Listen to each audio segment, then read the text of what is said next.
We've said that the pastoral life of St. Phil Road, of SRPC, is something that we're all involved with. Our Christ-like love for one another is because Christ loved us first. We're not in the family simply to sit back and receive without caring to think about playing our part.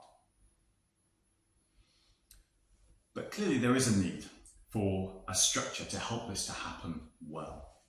And there are a whole host of situations where people need a little more looking out for, perhaps for a shorter or a longer season. And there are some people with particular pastoral gifts in, say, listening, helping, getting alongside, being discerning, praying, or with a particular resource of time. People who can especially use their gifts and resources to serve the body where they're needed. So we want to encourage people to use their gifts for the good of the body. We're about that at St. Phil Road, and to do that in informal and unstructured ways, but also in and around our pastorate teams. Perhaps someone has talked to you about being involved in a team in some way. Or perhaps you've been prompted by God through someone to consider it. Perhaps you've reflected on the gift and experience and the resources He has given you. Perhaps you've said yes, or I'll think about it. And perhaps one of your big questions is, what will this look like? Well, I'm not sure I've got a quick, easy answer to that, because it could look like all kinds of things, and it could look different for different people. But let me try to say a few things about it. You'll know we're developing to 3 large pastorates. Each has 2 lead elders. One of these may already have spoken to you. Or if you're interested, you might speak to one of them or to me.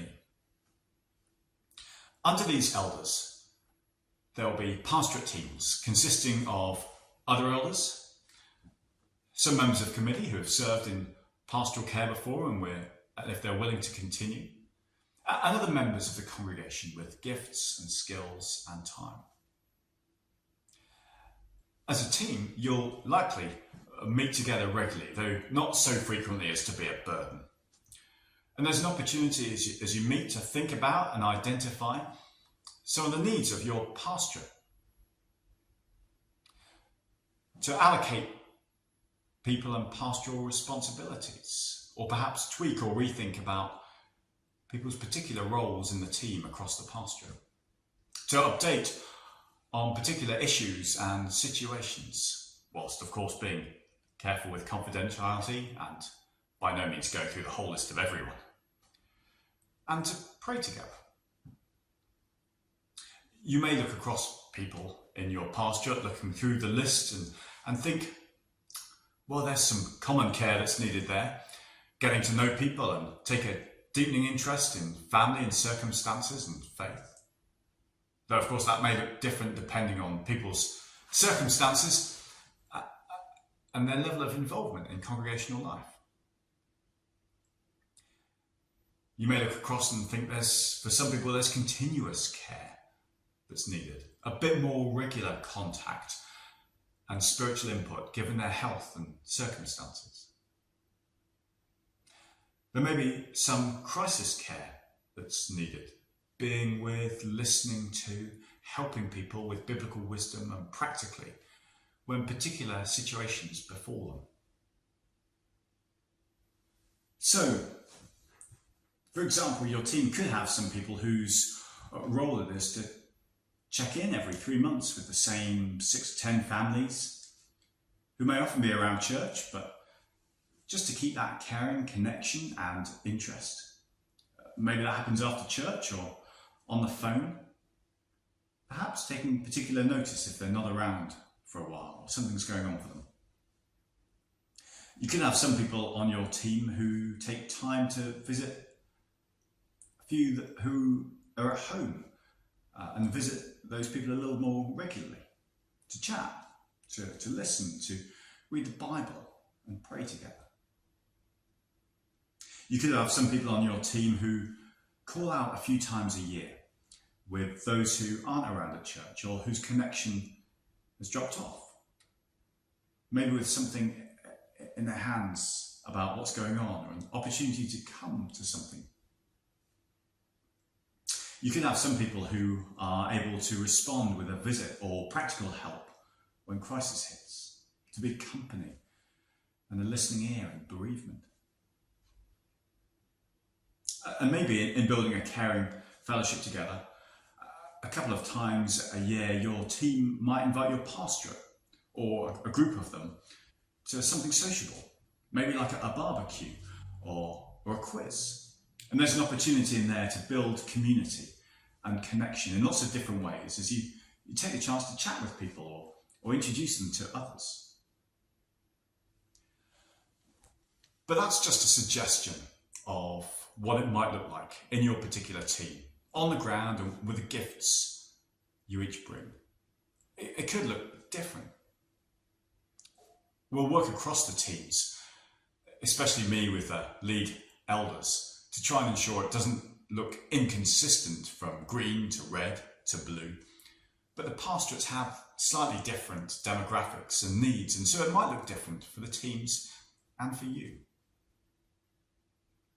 And none of what you might bring and how you might serve should make you feel on your own or isolated, because there is a team here working together under lead elders, and with myself and Andrew and Johnny and Jill all working alongside in particular pastoral ways.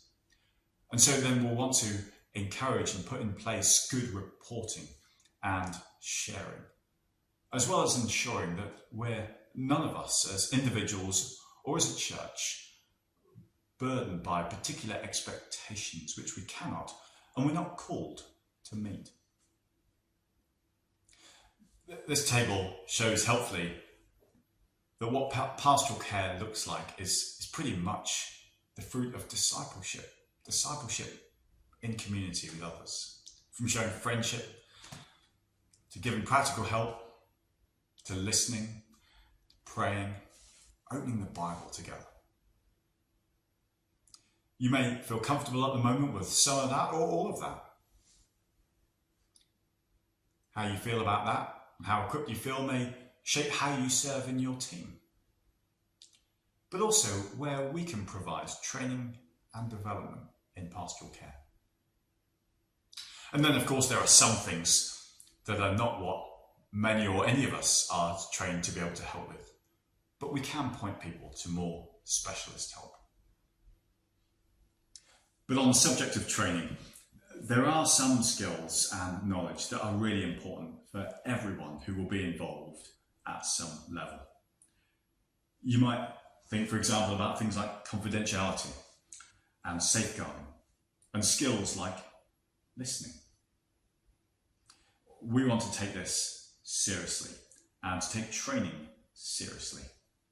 So for all involved, whatever level and whatever you've done before, there'll be some training that we'll want and will expect everyone to go to. We'll look to accommodate those who can't make certain evenings, but we want to prioritise training and prioritise investing in pastoral care that honours Jesus and healthily helps build his church. The first evening of that is on September the 28th, it's a Thursday. It's with David Thompson and Andrew Dixon from PCI. There will be a later date in reserve for those who can't make that one, but this is for everyone who will be involved. As well as you, if you're still interested but unsure, come along anyway and enjoy and learn and benefit from what has to be said. This is important, and I look forward to seeing you there. But in the meantime, do talk to me or anyone of the lead elders if you've got any questions.